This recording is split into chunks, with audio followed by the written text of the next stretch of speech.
야곱은 스스로 자신의 인생을 노년에 험악한 세월 보냈다라고 말했습니다. 그럴 정도로 아주 어려운 인생길을 걸었는데요. 몇 가지 일들만 살펴봐도 그의 인생이 얼마나 어려웠는지를 알 수가 있습니다. 장자권 둘러싸고 형 에서하고 갈등 가진 일로부터 시작해서, 그래서 하란에 가서 외삼촌 라반에게 또 속아서 여러 가지 어려움을 당했던 일, 또 아내가 4명이나 되다 보니 그 아내와 그다음에 배다른 자녀들 사이에 그런 갈등 속에서 아팠던 일들, 노년에는 기근으로 고통을 당하고 끝내는 애굽으로 이주했던 그런 어려움도 이 야곱이 겪었던 인생입니다. 아브라함과 그 아버지 이삭에 비하면 너무나 험악한 세월을 보냈던 것은 맞는 것 같아요. 그런데 이 야곱이 보냈던 이 험악한 인생을 관통하는 하나의 줄거리를 저는 이 야곱의 인생 속에서 찾아볼 수가 있었습니다. 그것은 바로 이것입니다. 약속의 땅에서 쫓겨나는 위기였다라는 것이죠. 그의 모든 어려움은 하나님께서 그 조부 아브라함을 불러서 가나안 땅에 두시고, 그래서 그 아버지 이삭에 이어 그의 아들 야곱에까지 이어지는 그 하나님의 축복의 땅, 그 약속의 땅인 가나안에서 쫓겨나느냐 아니냐의 결과로 그의 인생의 문제가 초점이 맞추어진다라는 것이죠. 야곱의 인생의 가장 큰 위기가 3번인데요. 첫 번째는 형 에서와의 갈등으로 결국은 하란 땅으로 쫓겨나게 되죠. 자, 두 번째는 장년과 노년 사이에 자녀들의 문제 때문에 또 가나안 땅에서 쫓겨날 뻔한 위기가 있고요. 그것이 오늘 본문의 배경이고, 결국 마지막 노년 이후에 결국 애굽으로 기근 때문에 쫓겨나가지 않았습니까? 결국 이 야곱의 모든 문제가 지금 어디에 초점 맞춰서 어떤 결과를 나타나게 되죠? 이 가나안 땅에서 가나안 땅을 지켜내느냐 아니면 가나안 땅에서 멀어지느냐의 이야기죠.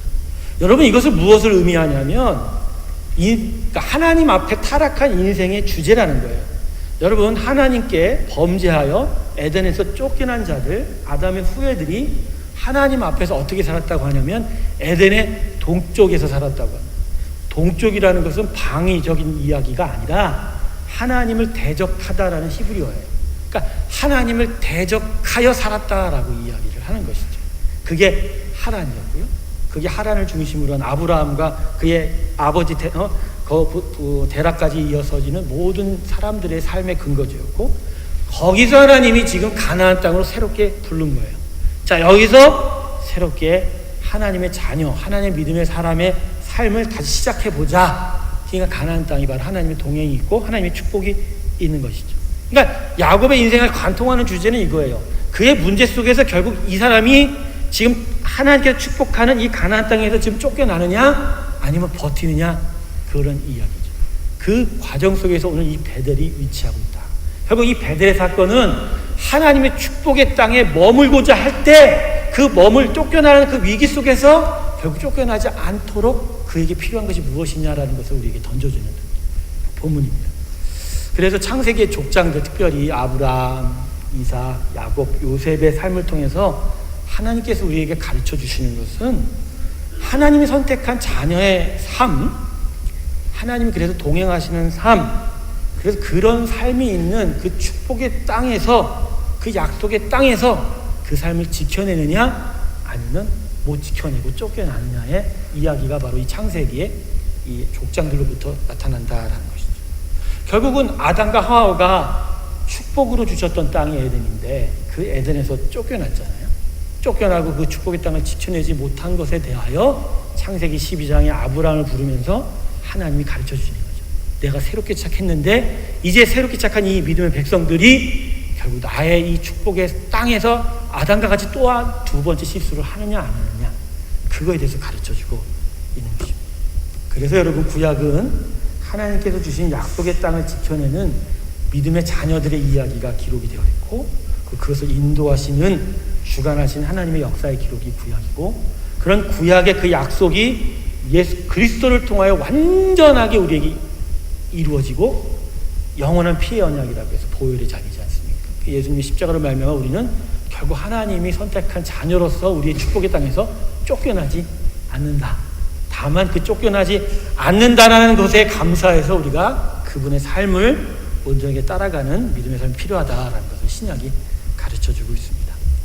그러기에 여러분, 우리 삶의 문제와 위기는 무엇이냐면 결국 하나님과 동행하는 에덴이라는 축복의 땅, 하나님의 구원이라는 그 축복의 땅에서 쫓겨나면서 벌어지는 일이다라는 것이죠. 사람의 문제는 이거예요.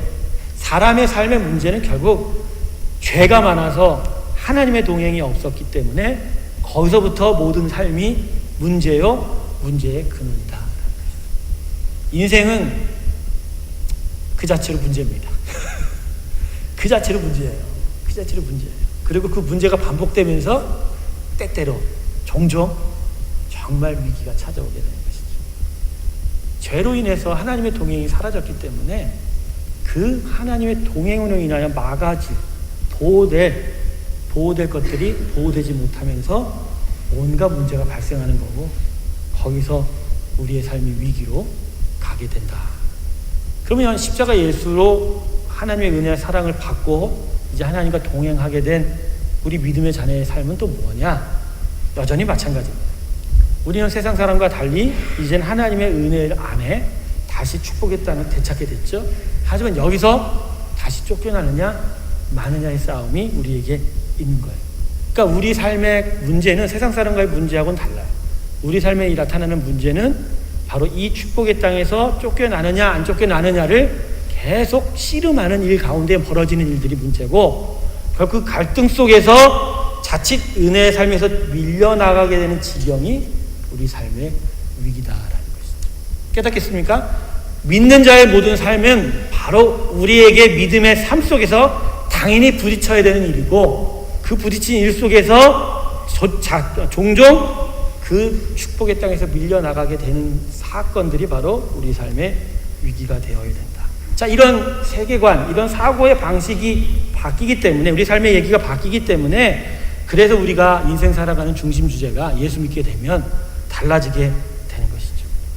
예수를 믿기 이전에는 그냥 나의 행복을 위해서, 나 자신을 위해서, 또 내가 생각하기에 참 괜찮은 좋은 가치라고 생각하는 것들을 위해서 살게 되지만, 정말 하나님의 축복과 은혜 안에 살게 되면 인생의 주제가 바뀌어요. 어떤 주제냐면, 이제 하나님이 나한테 은혜와 사랑으로 다시 회복시켜 주신 이 에덴의 삶, 구원의 삶, 축복의 삶을 이제 내가 지켜내느냐 마느냐, 이 땅에서 밀려나느냐 아니면 이 땅에서 계속 지키고 서느냐, 이게 우리 인생의 포커스가 되어야 된다. 그렇기 때문에 나 스스로의 삶에서 하나님과 동행하는 삶이라는 그런 주제로 내 인생의 내용들이 바뀌어 가는 것이 바로 믿음의 삶이다, 구원의 삶이다라는 것이죠. 지금 이 자리에 예수 그리스도의 이름으로 구원받았다고 고백하시는 분들에게 있어서 정말로 여러분 삶에 우리가 정말 하나님의 사람이라는 증거는 내가 지금 하나님과 동행해 가는 삶이냐, 내가 지금 하나님과 함께 그분의 축복의 땅을 지켜가느냐, 내가 그분과 동행해서 나의 믿음 안에서 하나님의 이 약속의 땅을 계속 바라보면서 가느냐, 이게 내가 진짜의 믿음의 사람이다라는 증거입니다. 할렐루야. 그러므로 여러분 스스로가 지금 자기 자신을 되돌아볼 수 있어야 돼요. 아, 내가 여기 와서 지금 고백은 하지만 내 일상의 모든 시간 속에서 나의 포커스는 하나님의 동행과는 전혀 관계없는, 그분과는 전혀 관계없는 나 스스로의 삶이라면 여전히 나는 가짜라는 거죠. 나는 가짜라는 거죠. 근데 주제가 바뀌면 눈도 바뀌는 거예요. 내용이 바뀌면 그것을 보는 시각도 바뀌는 것이죠. 나의 인생을 하나님이 우리에게 은혜와 사랑으로 주신 축복의 삶이라고 보면 결국 이 삶이 가장 중요하기 때문에 내 인생의 모든 보는 시각은, 판단은 지금 내가 이 하나님의 축복의 삶을 지켜내느냐 마느냐, 그 시각으로 보게 되는 거죠. 그냥 내가 무엇을 더 크게 얻고 많이 얻고 잘 되고 높이 되느냐, 이 차원이 아니라는 것이죠. 가치관이 변화시기 중요함을 축원합니다. 진짜 예수 믿는 사람은 이게 바뀌는 거예요. 진짜 회사에서 승진을 같이 해도 세상 사람이 승진하는 것과 예수 믿는 사람이 승진하는 것은 얘기가 달라요. 이쪽은 그저 스스로가 스스로의 업적의 탑을 쌓아 나가는 것이지만, 이쪽은 하나님과 동행하면서 그분의 역사를 체험하고 그분의 가치를 실현해 나가는 승진이라는 것이죠. 똑같은 승진이라고 해도 다르다는 거예요. 같은 밥을 먹어도 한쪽은 스스로가 건강해지고 스스로 힘으로 지키려고 하는 밥 먹는 거고, 이쪽의 밥은 어차피 건강은 하나님께 맡기고 정말 가치 있는 삶을 살아나기 위해서 힘을 얻고자 먹는 밥이다라고 했어요. 이렇게 얘기했는데도 고개를 끄덕이지 않으시면 진행이 참 어렵습니다. 진행이 참 어려워요. 야, 정말 어렵다.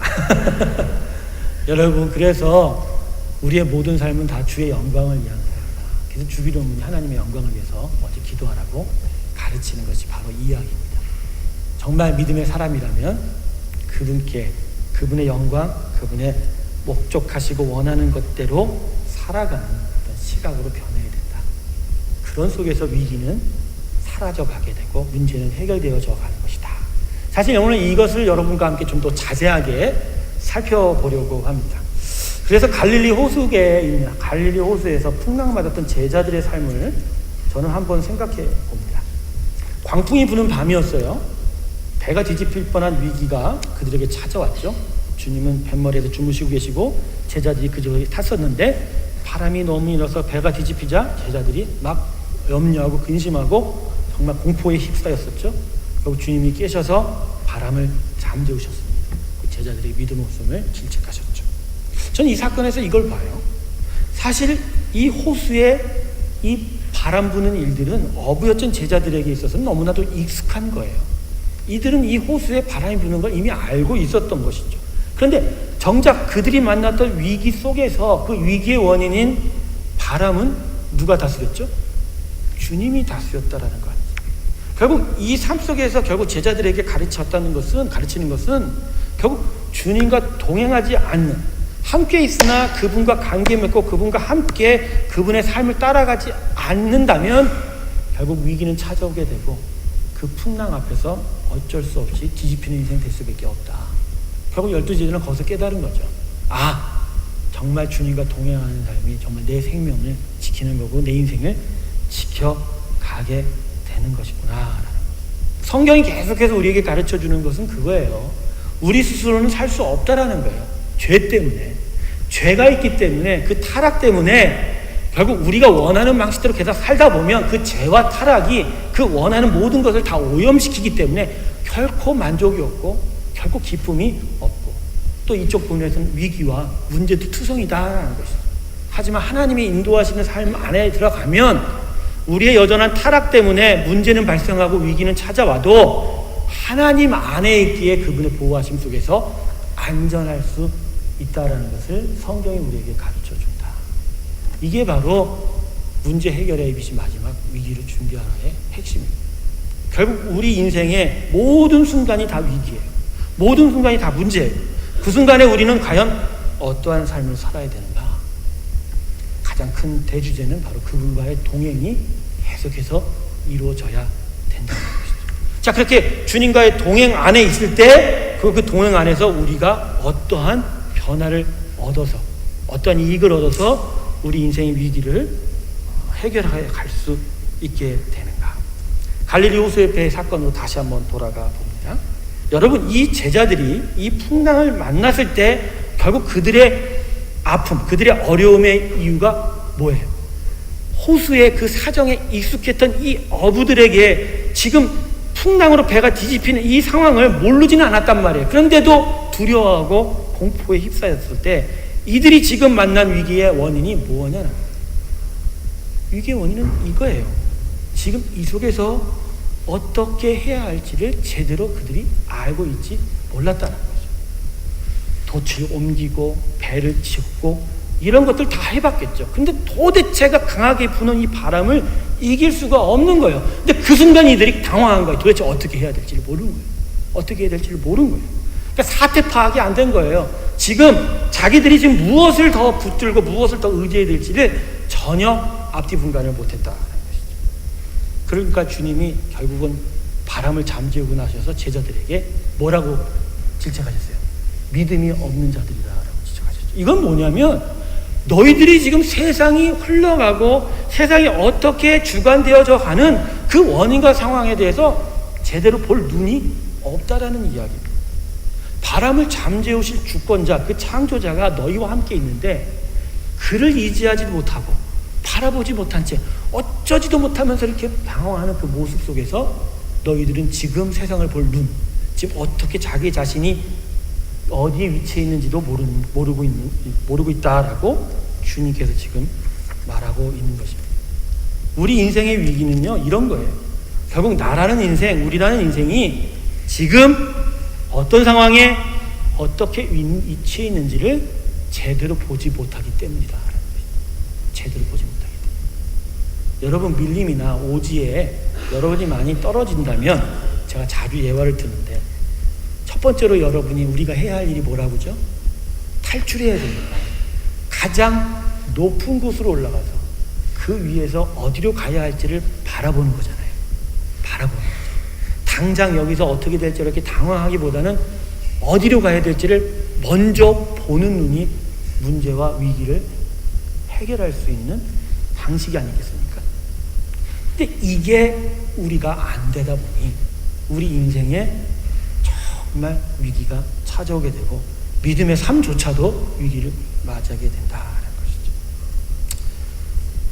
지금 우리 인생이 제대로 목적지로 가고 있는지 아닌지가 구분이 안 가면 이거 보통 문제가 아닙니다. 여러분 지금 한번 스스로 생각해 보세요. 나라는 인생, 나라는 믿음의 삶이 정말 하나님께서 원하시는 그 목적지를 향하여 제대로 속도는 느려도 상관없어요. 한 발음 한 걸음씩, 중간에 서서 쉬어도 됐잖아요. 한 걸음 한 걸음씩 그 목적지를 향하여 가고 있는 인생인지, 아니면 좀 뒤로 가고 있는 인생인지, 아니면 거기 그 방향이 여긴데 각도를 틀어서 이쪽으로 빗나가고 있는지. 지금은 몰라요. 각도가 조금 틀어놔도 얼마 되지 않아요. 나중에 가면 엄청난 차이가 되지 않습니까? 남극에 부는 유명한 바람이 있죠. 블리자드라고 하지 않습니까? 화이트아웃 현상이 나타납니다. 거세게 눈바람이 몰아치면 한 찹도 분간이 되지 않아서 지평선이 구분이 안 돼요. 그래서 좌우 상하가 분간이 안 돼요. 그러다 보면, 그런 상황에서 발걸음 옮기다 보면 사람이라는 거는 지구의 자전 때문에 계속 옆으로 쏠린다고 하지 않습니까? 그렇기 때문에 계속 가도 결국 자기 제자리로 돌아오게 된다. 왜 그런 일이 벌어져요? 블리자드라는 그 눈바람 속에 시야를 잊어버렸기 때문에, 눈을 잃어버렸기 때문에 이런 어려움에 빠지지 않습니까? 비행기 조종사들도 이런 일이 꽤 많이 일어난다고 합니다. G락이라고 하는데, 내가 이걸 약자라서 그냥 하기에는 영어 실력이 안 돼서 그냥 G락이라고 할게요. 여러분, 하늘과 땅의 구분이 있잖아요. 하늘이 내 윗면이고 땅이 내 배면이는데, 전투기 조종사들이야 막 배면 비행도 하고 하는데, 근데 이럴 때마다 중력이 엄청나게 구지까지 쏟아져서, 그럴 때 갑자기 뇌에 피가 안 흐르다 보면 이 상하 분간이 안 된다고 합니다. 그러니까 자기는 여기가 분명히 하늘이고 여기가 땅인 줄 알지만 실제로는 여기가 땅이고 여기가 하늘이야. 그럼 어떻게 돼요? 어느 순간 땅인 줄 알고 하늘인 줄 알고 높이 갈라다 보다가 땅으로 부딪혀서 그냥 죽어버리게 돼요. 제가 왜 지금 블리자드라고 G락 이야기를 하냐면, 우리 인생의 위기는 결국 여기에 있어요. 우리가 위치 파악이 안 돼요. 내가 지금 어디 있는지가 전혀 파악이 안 된단 말이에요. 야곱이 위기를 만나게 된 이유는 이거예요. 그의 인생에 계속돼서 문제가 있고 그 문제 속에서 큰 위기를 만나게 된 거는 그가 자신이 지금 어디에 서 있어야 될지를 전혀 파악하지 못했다는 것이죠. 문제는 그가 하나님이 정말 그 위치를 분명하게 정해줬단 말이에요. 엄마 리브가의 태를 통해서 너가 장자야, 너가 나의 약속을 이어받을 자야 라고 말씀을 얻었어요. 리브가 그것을 야곱에게 가르쳤을 거 아니에요. 그렇다면 그 약속을 믿고, 그래서 형 에사와 갈등을 빚을 필요 없지, 그냥 가만히만 있어도, 형 에사는 이방 여인과 결혼했던, 자기 멋대로 살았던 인생이라 결국은 집을 나서고 그가 결국 잘못되었을 것인데, 야곱이 그것을 바라보지 못하고 자기 생각과 판단에 따라 움직이다 보니, 하나님과 전혀 관계없이 살다 보니, 세상의 기준과 전혀 관계없이 살다 보니 자기 위치 파악이 전혀 안 된 거고, 결국 위치 파악이 안 되니 문제를 더듬해서 거기서 위기를 만나게 돼요. 결국은 하나는 쫓겨나지 않았습니까? 하나님이 주신 약속, 하나님의 정말 약속, 그 말씀을 계속 바라봤다면 야곱은 안전했을 거라는 것이죠. 자기 딴에는 자기가 이기는 줄 알았는데 마지막은 뭐예요? 결국 자기가 지고 있었다는 것이죠. 여러분, 우리 중에 어쩌면 대부분일 수 있어요. 지금 나는 잘 가고 있다라고 여기고 있는 것이 있어요. 근데 진짜 잘 점검해 보세요. 난 잘 가고 있다라고 하는 그 부분이 지금 땅바닥으로 곤두박질 치고 있는 것인지도 모른다. 나는 지금 하늘을 향하여 좀 비상하고 있는 것 같아. 근데 그게 이 전투기 조성물처럼 거꾸로 뒤집혀서 착각이 돼서 전혀 볼 수 없으니까 이게 지금 땅바닥으로 가는 건데 나는 나 혼자만 하늘로 솟구쳐 올라가듯이 착각하고 있다. 사랑하는 성도 여러분, 영적인 위치 판단이 가장 중요합니다. 그러기 위해서는 하나님과 동행이 필요하고요. 그 하나님과 동행 안에서 그분께 힘을 얻어야 돼요. 그분이 주는 지혜를 얻어야 돼요. 그래서 그분과 함께 나의 인생을 바라볼 수 있는 그런 힘이 없다면 결국은 우리는 우리 삶 속에서 제자리를 맨몸 돌거나 아니면 올라가는 줄 알았지만 어느새 땅바닥으로 가까이 다가가 땅과 충돌하는 그런 인생을 살게 될 것이다. 그때 야곱은 결국 막판에 해결했어요. 어디서 해결했죠? 야복강가에서. 자기와 판단을 하나님과 씨름하다가 내려놨잖아요. 야곱의 고집 때문에 하나님이 결국 천사가 도망가려고 해요. 자기가 천사가 가려고 했는데 마지막에 뜻을 거보죠. 나를 축복하시 아니하면 나는 못 갑니다. 당신은 못 갑니다. 그때 야곱의 한도표를 뻥 쳐버렸잖아요. 그게 무슨 의미예요? 내 거 내려놨다. 이제 내 판단이 아니라는 것이죠.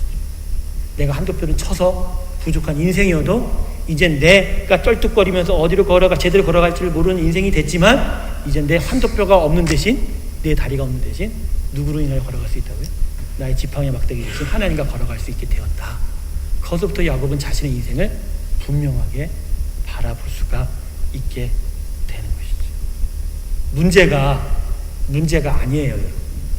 다가오는 위기가 아닙니다. 어차피 우리는 해결할 힘이 없거든요. 문제 앞에서 해결할 힘이 없어서 절망하는 게 우리 인생이고, 위기 앞에서 그걸 해결할 힘이 없어서 정말 깊은 탄식 가운데 있는 것이 우리 인생이에요. 중요한 건 그 앞에서 결국 문제는 이거예요. 이걸 진짜 해결할 수 있는 힘과 지혜가 분명히 있는데 이걸 어디서 어떻게 얻어야 될지를 자꾸만 헷갈리고 있는 거예요. 헷갈리고. 야곱이 베델에 올라갔던 이유가 바로 이겁니다. 결국 이거예요. 하나님께 예배하는 자리, 그분이 내 인생의 진리가 되는 자리, 그분이 내 인생의 기준이 되는 자리, 그래서 그분이 나를 가르치는 그 자리로 올라가면서 결국 자신의 방향이 잡힌 거예요. 그래서 자신의 방향이 거듭 잡히면서 그의 인생의 문제가 점점 해결이 되는 거죠. 결국 이 창세기 35장으로 야곱의 사건은 끝나요. 결국 창세기 35장의 이후로 누구의 사건이 나오죠? 요셉의 사건이 나오죠. 결국 창세기 35장에서 야곱은 결론을 맺어요. 자신의 인생을. 바로 나는 이 베델에서 하나님을 만남으로, 하나님께 예배함으로, 그분이 나의 인생의 기준이 되므로, 진리가 되므로 나는 내 인생의 위치가 파악이 되었다. 바로 이것이 나의 믿음의 삶이었다. 훗날 자신의 인생은 험악한 세월이라고 고백했지만 그러나 야곱은 제대로 인생을 걸어갔다라는 거예요. 거기서부터 하나님은 다시 장면을 옮겨서 이제 새롭게 등장해야 될 요셉의 인생으로 초점을 맞춰 가게 되는 것입니다. 사랑하는 성도 여러분, 베델로 올라가실 주님을 축원합니다. 하나님을 단지 예배하는 차원이 아니에요. 그분을 예배한다는 것은 그분이 내 인생의 결론이 된다는 거예요. 그분이 내 인생의 기준이 된다는 거예요. 그분이 내 인생의 모든 것이 된다는 거예요. 내가 그분을 통해서 세상을 본다는 거예요. 내가 그분을 통해서 내 자신의 이 모든 문제와 위기를 바라보게 된다는 거예요. 그래서 그분 안에서 내가 모든 문제를 해결할 수 있겠다라고 고백하는 자리예요. 그 베델로 여러분 올라가셔야 돼요. 야복강가에서 하나님의 축복을 받았다 할지라도 결국은 베델에 서서 단을 쌓고 그분께 예배하는 일이 우리한테 없다면 우리는 어떤 문제나 어떤 위기 앞에서 여전히 당황하고 두려움에 선 채 어쩔 줄 모르는 인생이 되어 갈 거라는 것입니다. 목회를 하면서 가장 감사한 일들은 자기 위치를 파악했던 자들의 삶입니다. 믿음이라는 게 별거 아니더라고요. 어렵고 힘들고 아픈 그 사건 속에서 결국 어떻게 해야 할지를 분명히 알고 거기에 서 있는 성도님들을 볼 때 절로 감사가 나타나고 절로 하나님의 살아계시는 거죠. 근데 그 자리가 어떤 자리인 줄 아세요? 대부분이 기도하는 자리예요. 대부분이 하나님의 말씀 앞에 선 자리예요. 항상 하나님께 예배하는 자리다. 거기서 예배하고 기도하고 말씀을 볼 때 구체적이고 물질적인 어떤 방식이 나타나지 않는데도 불구하고 하나님이 그들의 인생을 해결해 가는 것을 볼 때 정말 하나님의 놀라운 문제 해결 방식의 원리를 다시 한번 깨닫게 됩니다. 하나님의 집으로 들어가세요. 그분이 우리의 피난처시고 요새이십니다. 그분 안에 들어가 그분이 우리를 보호하시는 성령과 말씀과 그리고 은혜 안에 있다면 항상 찾아오는 문제와 이기는 그저 지나갈 뿐이지 우리를 절망케 하지는 않습니다. 우리를 추락케 하지는 않는다라는 것이죠. 하나님이 내 피난처라는 것은 결국 나의 모든 사정을 다 받아줄 수 있다는 것이죠.